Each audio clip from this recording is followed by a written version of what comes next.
ဆန်လို့ဆိုရင်ရှမ်းလေးတယောက်ဟာ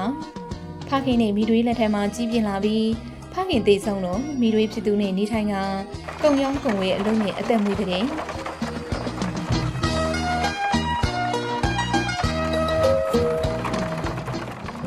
ီနေ့ခွန်ဆန်လို့ဟာကုံကူရင်ရွာလေးတရွာအရောက်မှာတော့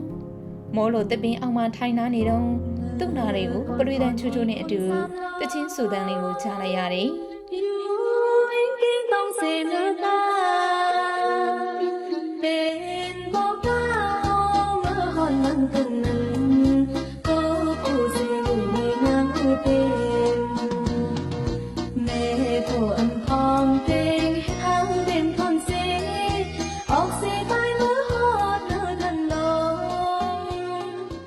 အတန်လေးကတားနားထောင်လို့ကောင်းတော့အတန်ပန်ရှင်ကိုလိုက်ရှာပြီးတော့တွေ့လိုက်ပါပြီ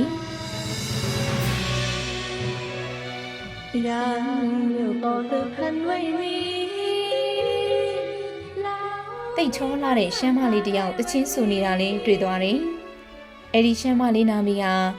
နန်းဥပြင်တဲ့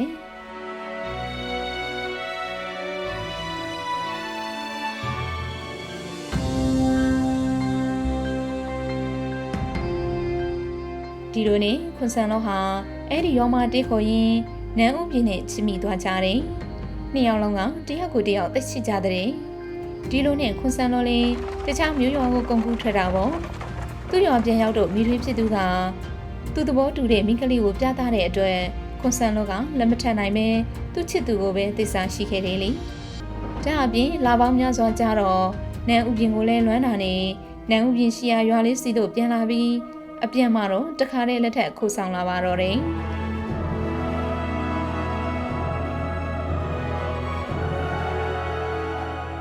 အိမ်ရောက်တော့မိထွေးဖြစ်သူကလုံးဝသဘောမတူပဲမယ်ခွန်ဆန်လို့ရှိမှတော့သမီးရင်ပမာချစ်ပြပြီးနောက်ကွယ်မှာနှိပ်စက်ပါတော့တယ်။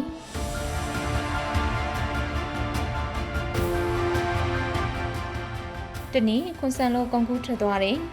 မိတွေကခွန်ဆန်လို့လည်းမရှိရောပုံမနှိပ်စက်ပါတော့တယ်။စားမဲ့ဟင်းခွက်တွေထဲမှာ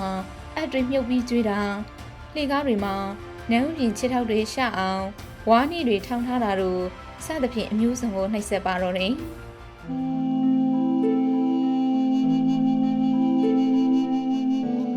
နန်းဥပြင်ခမခွန်ဆန်လို့ပြန်အလာကိုစောင့်နေပေမဲ့ခွန်ဆန်လို့ကလေသူမိတွဲနဲ့နန်းဥပြင်အဆင်ပြေတဲ့ထင်ပြီးဒီတစ်ခါခရီးသွားတာနေနေကြတဲ့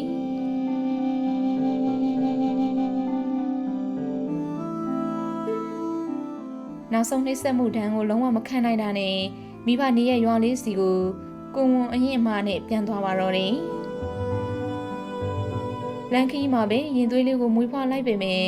ခလေးလေးကအသက်မရှင်တော့တပင်ခွာကြားပေါ်မှာတင်းထားခဲ့ရပြီးမိဘရှိရာရဲသို့ဆက်လက်ထွက်ခွာလာရပြန်တယ်။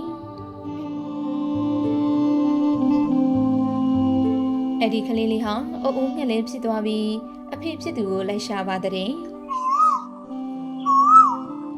ဒါကြောင့်မြန်မာလူမျိုးတွေနားမှာအိုးအိုးလို့အတန်ထွက်ကြားပေမဲ့ကျမတို့ရှမ်းတိုင်းရင်းသားတွေနားမှာတော့ပေါ့ဝဲအဖေရေလို့ခေါ်တန်ကြရပါတယ်။တကယ်လေးကျမတေချာနားထောင်ကြည့်တာဒီတန်လေးတိုင်းပါပဲ။နန်းဥပြင်တယောက်မိဘအိမ်ရောက်မှာတော့နှိမ့်ဆက်မှုတန်းခရီးပင်ပန်းတန်းရင်သွေးဆုံးရှုံးရတဲ့တန်းစတဲ့တန်းကျဲပေါင်းများစွာကြောင့်အိပ်ရာတွေလဲသွားပါတော့တယ်။အဲ့ဒီချိန်မှာခွန်ဆန်လို့တယောက်ရွာပြန်အရောက်မှာတော့အင်းကြီးချင်းတွေရဲ့ပြောပြမှုတွေကြောင့်အကြောင်းစုံသိရပြီးချက်ချင်းပဲနန်းဥပြင်ရှိရာသို့လိုက်လာခဲ့ပေမဲ့နန်းဥပြင်ကဆောင်းသွားခဲ့လေပြီဒီမှာဒီမဲ့ခွန်ဆန်လို့လေနှလုံးကွဲကြေပြီးတေဆောင်သွားပါတော့တယ်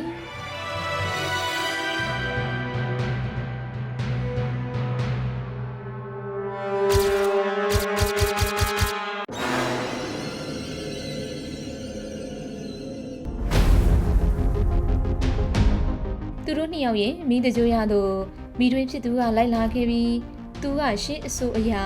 စုံကိုဝေအထက်ကိုလည်းတက်တော့အလောင်းရှင်ထားတာကိုဂျားကနေဝလုံးတစ်ချောင်းချလိုက်တဲ့သူတို့နှစ်ယောက်ကိုမိတကြိုးလိုက်တော့မိခုနှစ်ခုကခေါင်းကင်ထက်သို့တက်သွားပြီးပေါင်းစုံမိကကျဲလေးအဖြစ်တည်သွားပေမယ့်ပေါင်းစုံခွင့်မရရှာပါဘူး သူတို့နှစ်ဦးကြားကျဲနှလုံးကြားတဲ့ကျဲတစ်လုံးဝင်ရောက်တားဆီးနေတယ်လေအခုခေါင်းကင်မှာမြင်နေရတဲ့တချို့အခေါ်ကတော့မောင်ရင်ဆိုင်ထန့်ကျဲပေါ့နော်တစ်ဖက်တစ်ချက်မှာရှိနေတဲ့ကျဲလေးနှလုံးကတော့ခွန်ဆန်လုံးနဲ့နန်းဦးပြင်းဖြစ်ပြီးအလေကတော့မိထွေးရဲ့တားဆီးလိုက်တဲ့ကျဲပေါ့